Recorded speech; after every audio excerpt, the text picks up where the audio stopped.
C'est le deuxième live de la chaîne qui commence à peine. Mais c'est un live pour parler de ce que tu veux, principalement des mangas bien sûr.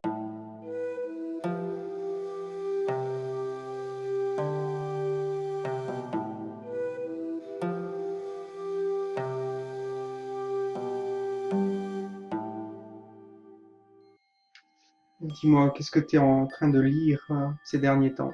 Quartier lointain, Lampe du Caucase, Terre de rêve. Alors, Quartier lointain, je sais pas si tu l'as peut-être déjà lu ou commencé. Ah, tu l'as fini, Quartier lointain, alors qu'est-ce que tu en as pensé, Kyosuke? Je pense que c'est absolument à lire, hein, s'il y en a parmi vous qui ne l'ont pas encore lu. Enfin, de toute façon, pour moi, tout ce qui est Jiro Taniguchi, c'est absolument au moins à lire, si ce n'est à posséder. C'est une coïncidence que tu parles de Jiro Taniguchi, Kyosuke, parce que je viens juste de lire un de ses mangas, qui est un zoo en hiver, que je n'avais jamais lu. Donc oui, Jiro Taniguchi, j'ai dans le but d'avoir tous ces mangas un jour. Mais il en a tellement écrit que ça va prendre du temps, n'est-ce pas? Mais oui, c'est vrai que Quartier lointain, de ceux que j'ai lus chez lui pour l'instant, je pense. J'aime beaucoup aussi le journal de mon père, qui a quand même pas mal de similarités avec Quartier lointain. Il y a cette même ambiance. Oui, bien sûr, manga à la carte, elle s'appelait Tomoji. Il est dans ma wishlist Amazon depuis très longtemps. C'est à peu près sûr que je l'achèterai un jour ou l'autre. En fait, j'ai acheté 4 mangas de Taniguchi quand j'étais en France il y a 2 semaines. J'ai donc acheté un zoo en hiver, un dont le nom m'échappe, et ensuite les deux qui sont au sujet le gourmet, quelque chose comme ça. Il y en a deux en fait.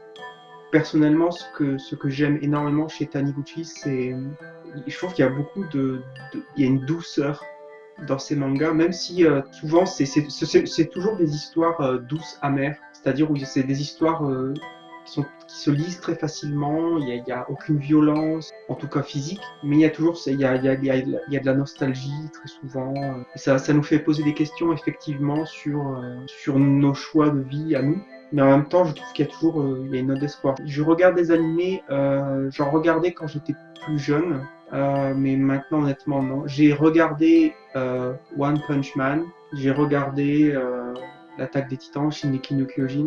En fait, c'est tout bête, c'est tout simplement, je n'y pense pas. Je travaille à temps plein, donc j'ai très peu de temps pour regarder des choses, que ce soit des séries, des films, etc. Et donc le peu que je regarde, c'est principalement des séries américaines. Et en fait, je ne pense pas à regarder les animés. De temps en temps, quand il y a quelque chose qui est très populaire, qui marche beaucoup, ça m'arrive de regarder tout simplement pour le côté, pour ma culture, pour savoir au moins de quoi il s'agit. Manga à la carte. Tu pourrais nous parler du tournage de ta dernière vidéo? Bah, je sais pas, ça dépend de qu'est-ce que tu voudrais savoir, parce qu'il y aurait beaucoup de choses à dire. L'épisode n'a failli ne pas voir le jour, en tout cas pas dans ce format-là. Alors pour l'anecdote, il existe une version de l'épisode complètement filmée avec le fond vert, parce qu'en fait, j'ai donc filmé cet épisode quand je suis venu en France il y a 2 semaines, quand j'étais en congé. Et évidemment, qui dit film en extérieur dit tout dépend du temps qu'il fait. Et pendant ma semaine de congé donc en France, la météo était horrible. Il pleuvait tous les jours, il y avait beaucoup de vent, il faisait très froid. Et donc, on a quand même filmé l'épisode tout en intérieur en se disant, bon, bah, malheureusement, si on ne peut pas faire les scènes en extérieur, on aura au moins l'épisode en entier. Et puis, coup de chance, il y a eu un jour où là, la météo a été plus clémente. Et donc, on a pu partir sur la côte pour filmer l'épisode. Il y a quelques photos secrètes de tournage. Peut-être les mettrai-je sur Facebook ou quelque chose comme ça. Bah, c'était assez bizarre d'être sur une plage en costard-cravate. Je pense que pas mal de gens devaient se demander ce qu'on était en train de faire. Il y avait pas mal de vent, ça ne se voit pas trop sur l'épisode, je pense. Une autre anecdote croustillante, du coup, j'ai dû refaire toute ma voix, en fait, dans l'épisode, c'est du doublage. Puisqu'en fait, le son filmé était complètement inutilisable. Donc j'ai dû faire ça. C'est la première fois que je faisais cet exercice. C'est intéressant, mais pas dans le bon sens du terme. C'est assez, voilà, c'est très contraignant et ça prend surtout beaucoup de temps. Voilà, mais moi, c'est quelque chose que j'espérais pouvoir vous proposer. C'est quelque chose qui était plus ambitieux que d'habitude. Donc voilà, j'aurais été très déçu de ne pas pouvoir le faire. Et donc je suis vraiment très content d'avoir pu vous le proposer. J'espère que l'épisode aura du succès. Pour l'instant, il a un succès mitigé, on va dire. Bon, elle est en ligne que depuis hier, mais c'était pas évident non plus parce que évidemment, tu imagines bien qu'on n'était pas les seuls sur la plage. Donc il y a beaucoup de plans où il fallait vraiment se dépêcher qu'il n'y ait pas des gens qui passent derrière moi. Mais qui sait, manga à la carte, j'ai peut-être d'autres surprises en réserve. Oula bonsoir Zytech. Présenter ma Mangatech, alors là on est jusqu'à demain matin. Alors si tu veux avoir dans le détail, je t'inviterai à passer plus tard sur ma chaîne parce que j'ai déjà fait, il y a en fait 3 vidéos, partie 1, 2, 3, qui s'appellent Ma Mangatech, je crois, ou La Mangatech. Et tu verras dans le détail parce que là il y a quand même pas loin de 900 mangas, donc ça va être très compliqué. Alors, Kyosuke qui demande, tu aimes bien Inyo Asano, genre Solanine, le quartier de la lumière? Oui, Kyosuke. D'ailleurs, je t'inviterai à aller sur ma chaîne et tu verras que j'ai fait plusieurs vidéos, plusieurs épisodes sur des mangas d'Inyo Asano. J'ai fait un épisode sur Solanine, j'ai fait un épisode sur le quartier de la lumière. Oui, j'aime énormément Inyo Asano, j'ai tous ses mangas. C'est un de mes mangaka préférés. J'adore son style de dessin. J'aime beaucoup sa façon qu'il a de raconter les histoires. Voilà, donc moi, dès qu'il y a un nouveau manga d'Inyo Asano qui sort, il me le faut immédiatement. J'étais pas déçu, mais je m'attendais à autre chose avec La fille de la plage. Et aussi Bonne nuit Poun Poun, j'ai apprécié. Et c'est vrai que c'est pas toujours facile à lire. Il y a énormément de passages. On ne sait pas trop si ce sont les personnages qui imaginent des choses, s'ils sont en train de rêver. Merci en tout cas à vous tous. Vous êtes très nombreux ce soir et ça me fait très plaisir. Merci de venir, de poser vos questions. Vos questions sont intéressantes. Zytech, quel est ton mangaka, ton duo de mangaka préféré et favori? Comme je l'ai dit, Inyo Asano j'aime beaucoup. C'est difficile, hein. C'est difficile parce que chaque mangaka, bon il y a des mangaka qui sont pas très originaux, je trouve, c'est-à-dire qu'ils n'ont pas vraiment une identité au niveau du dessin ou du récit, c'est-à-dire on lit les mangas, c'est bien tout ça, mais ça laisse pas un impact. Donc pour moi les mangaka qui me marquent, Inyo Asano, mais il y a bien sûr Katsuhiro Otomo, donc le papa de Akira. Pour moi, voilà, Akira c'est un peu le summum pour moi, c'est un manga qui est tellement énorme. J'ai découvert il n'y a pas si longtemps que ça Kazuo Umezu avec par exemple L'école emportée. C'est un manga qui est pas très connu je pense et c'est un auteur qui est pas très connu, mais L'école emportée je conseille vraiment énormément. Alors je ferai peut-être un épisode dessus, je sais pas si ça peut vous intéresser. La chose à savoir c'est que c'est un vieux manga, c'est un manga des années 70, donc le style graphique est quand même assez particulier, vous avez des choses un peu comme ça. Donc vous voyez que ça change beaucoup des mangas actuels. Ça fait un petit peu vieillot, mais c'est normal vu que c'est un vieux manga. C'est un auteur, je n'ai que ce manga-là de cet auteur. Je pense à l'avenir me procurer ses autres titres. Donc voilà, Katsuhiro Otomo, Jiro Taniguchi, Inyo Asano. Voilà, après il y a des mangaka, j'aime beaucoup par exemple Gun de Yukito Kishiro, mais à part Gun, il n'a pas fait grand-chose. Donc c'est difficile de dire oui, j'aime beaucoup cet auteur-là, mais quand il n'y a pas beaucoup de mangas d'histoires différentes, c'est peut-être pas aussi évident. Tetsuya Toyoda aussi, j'aime beaucoup, en effet, oui. Alors, Ryu Sasons qui demande quels sont les mangas que tu as aimés dans tout le tas que tu as acheté récemment. Alors dans tout le tas que j'ai acheté récemment, je suis loin d'avoir tout lu. Là je viens ce soir, je viens de finir le tome 16 de I Am a Hero. J'aime beaucoup cette série. Je crois que la série s'arrête au tome 18. J'ai lu Un zoo en hiver de Jiro Taniguchi. J'ai aimé, mais j'ai été vraiment surpris par la fin. La fin est très abrupte. C'est très inhabituel pour Jiro Taniguchi, mais j'ai apprécié. Et j'ai lu L'affaire Sugaya. C'est intéressant parce que c'est original. C'est l'adaptation en fait d'un fait divers réel au Japon, qui est assez incroyable, adapté en manga. Donc voilà, c'est pas du tout fictionnel. C'est le premier manga que je lis qui n'est pas une fiction. Donc, mais attention, c'est intéressant à cause de ça. D'un autre côté, ça peut être décevant, justement. Ce n'est pas du tout une fiction. Donc ça reste très terre à terre, très encadré. The High qui demande, y a-t-il des genres de manga que tu affectionnes plus que les autres? Je pense que c'est assez évident par rapport à mes épisodes. Les seinen, Gekika, donc les Gekika, ce sont des mangas vraiment adulte. Je pense que Jiro Taniguchi rentrerait dans cette catégorie. J'ai quelques shonen évidemment, quand j'étais beaucoup plus jeune, évidemment Dragon Ball, Dr. Slump, Kenshin. Mais maintenant, c'est vrai que j'aurais du mal à lire des shonen, tout simplement parce que ça ne me parle plus. Et les shoujo, alors j'ai un manga qui curieusement, officiellement, a priori en tout cas sur les sites, il est classé en shoujo. Eternal Sabbath, qui n'est pas un manga très connu, je pense. Il est assez vieux. A priori classé en shoujo, j'ai vu ça, mais moi, en tout cas, moi quand je l'ai lu, et je l'ai lu 2 fois parce que j'ai beaucoup apprécié. Ça me fait plus penser à un seinen, mais pourquoi pas. Comme je le disais tout à l'heure, c'est tellement difficile. Chaque manga est très différent. Par exemple, pour moi, Akira est un monument du manga. C'est un manga qui m'a beaucoup marqué, qui est d'une richesse incroyable. Mais par exemple, j'aime beaucoup Yotsuba. Yotsuba qui n'a rien à voir avec Akira, qui est donc, peut-être que tu connais, c'est assez connu, mais Yotsuba c'est donc, c'est humoristique, c'est un petit peu léger, tranche de vie, mais c'est quand même beaucoup humour.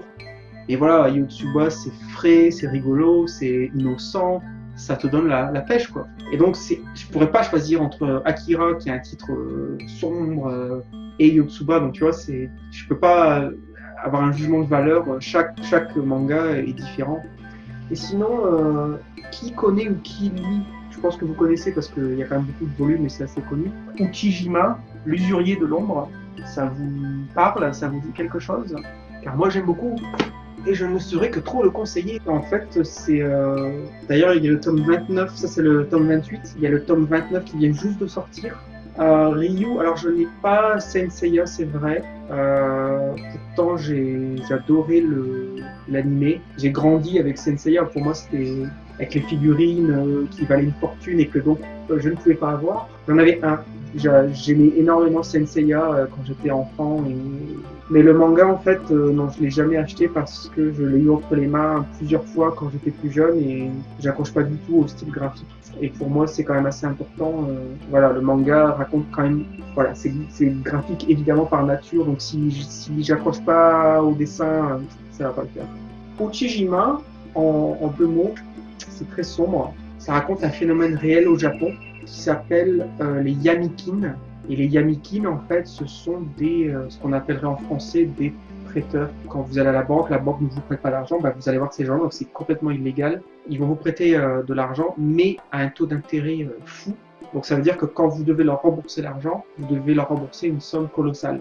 En plus de l'argent que vous leur avez emprunté. Et évidemment, si vous n'avez pas l'argent pour rembourser, là, quelques petits problèmes vont se présenter. Et donc, voilà, donc ça raconte, en fait, on suit donc un yamikin, donc un prêteur comme ça, qui a monté sa petite société et qui prête de l'argent donc à qui vient dans son bureau. C'est toujours, en fait, avec une nouvelle personne. Ça peut être un ado, ça peut être une femme mariée, etc., etc. Une nouvelle histoire commence toujours quand on voit, en fait, comment la personne va tomber dans les dettes, pourquoi elle va tomber dans un besoin d'argent. On va toujours finir par aller voir ce type et va donc leur prêter de l'argent. Et ensuite, on voit que c'est la descente aux enfers parce que 9 fois sur 10, la personne ne peut pas rembourser la somme et voilà, catastrophe. Mais c'est intéressant parce que ça existe vraiment. C'est un vrai phénomène de société au Japon. Donc si vous aimez les mangas où vous apprendrez pas mal de choses sur la société actuelle japonaise, je conseille beaucoup Uchijima, l'usurier de l'ombre. C'est chez Kana. Mon premier manga, c'était Dragon Ball. Hop, regardez comme il est tout vieux. Voilà, ça c'était Dragon Ball, un petit peu en piteux état. Juin 94, donc ça fait 22 ans ça, non? Mais j'avais déjà raconté, ça sert dans le premier live, j'ai raconté comment je l'avais eu ce manga, donc je vais pas me répéter. Je t'inviterai à aller voir l'autre live qui est sur la chaîne si tu veux. Une question de Hyde qui demande: que penses-tu des scans sur le net? Penses-tu que ça va tuer le manga papier ou au contraire que ça va booster les ventes d'un manga? Je pense pas du tout que ça va tuer le manga. Pourquoi? Parce que ça existe depuis très longtemps. Je pense que les gens qui veulent avoir des mangas, ils achètent les mangas tôt ou tard.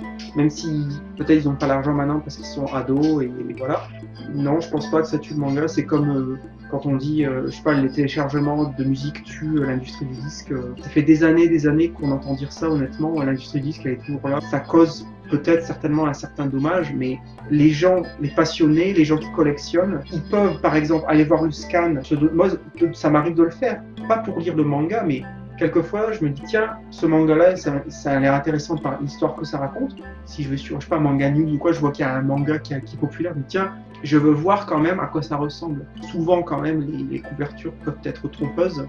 Par exemple, j'ai un collègue au travail qui m'a déjà demandé pourquoi au lieu d'acheter les mangas, pourquoi ne pas les pas lire en scan, parce que du coup j'économise de l'argent. Non, parce que moi j'aime, voilà, bon, déjà je suis un littéraire à la base de formation. Un livre, c'est pas une table, une souris d'ordinateur. Tu vois, j'ai un rapport au livre en fait. T'as les pages, t'as l'odeur du papier, je trouve. Enfin, moi j'adore ça quoi. C'est peut-être un peu bizarre, je sais pas. Voilà, tu le touches, je sais pas. J'ai un rapport au livre. Pour moi, c'est un objet spécial. Voilà, j'aime avoir une belle bibliothèque bien rangée, bien en ordre. Oui, Ryu, moi ça me fait penser à l'édition IMHO, qui est l'éditeur qui a acheté les droits pour La fille de la plage, qui est le dernier d'Inyo Asano.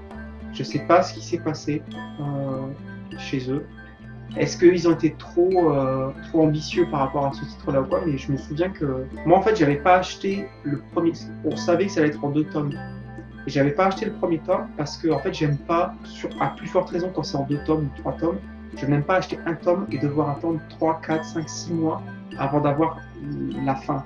Et la sortie du tome 2 a été repoussée jusqu'au point où le tome 1 est en rupture. Tu pouvais plus l'avoir, il était en rupture et ils l'ont réimprimé, mais ça a pris un peu fou quoi. Et du coup c'était assez énervant parce que moi qui suis fan d'Asano et tout, je me suis dit mais j'aurais dû l'acheter, voilà maintenant mais bon finalement je l'ai eu. Ça qui demande as-tu Summer Wars? Oui, je l'ai là, c'est tome 1 ça, ouais, Summer Wars, il est là. En fait, j'ai pas compris. En fait, moi, je l'avais acheté parce que j'en avais entendu du bien. J'avais vu notamment, c'était l'émission, il y a longtemps. Comment elle s'appelait cette émission avec David Mourier? Vous savez, il faisait une émission avec son compère, là. C'était il y a quelques années, peut-être vous vous en souviendrez. Il parlait, en fait, c'était quand le film était sorti au cinéma. Enfin, il était dithyrambique, il disait c'est excellent, c'est un peu comme... il y a un côté Matrix, réalité virtuelle, etc., etc. Donc je me suis dit, ça doit être bien, quoi. Et du coup, je l'ai lu, faudrait peut-être que je l'ai lu qu'une seule fois, donc il faudrait peut-être que je le relise, mais j'ai pas compris pourquoi il avait autant de succès. Je pense que ça fait trop shonen pour moi, en fait. Un mot de la fin, ça serait merci à vous d'être venu, d'être passé. Je ne pensais pas qu'il y aurait autant de monde, ça fait très plaisir. Voilà, j'espère que le contenu de la chaîne vous plaît, vous satisfait. N'hésitez pas à partager si vous le souhaitez. La chaîne a un Twitter, la chaîne a un Google+, la chaîne a un Facebook, donc c'est très facile de la partager, de la trouver. Et je peux vous dire qu'il y a déjà pas mal d'épisodes qui sont peut-être déjà prêt, mais vraiment prêt. Donc j'espère que ça vous plaira. Voilà. Et puis comme d'habitude, quand les épisodes sortent, n'hésitez pas, ça m'intéresse énormément d'avoir vos commentaires sous les vidéos parce que ça m'aide à voir s'il y a des choses qui peuvent être améliorées. Parce qu'il n'y a rien de plus déprimant de sortir un épisode et de ne pas avoir de retour dessus parce que du coup on ne sait pas, on se dit mince, ça n'a pas plu, mais on ne sait pas pourquoi parce que personne ne nous dit pourquoi en fait. Lisez des mangas si vous en avez la possibilité.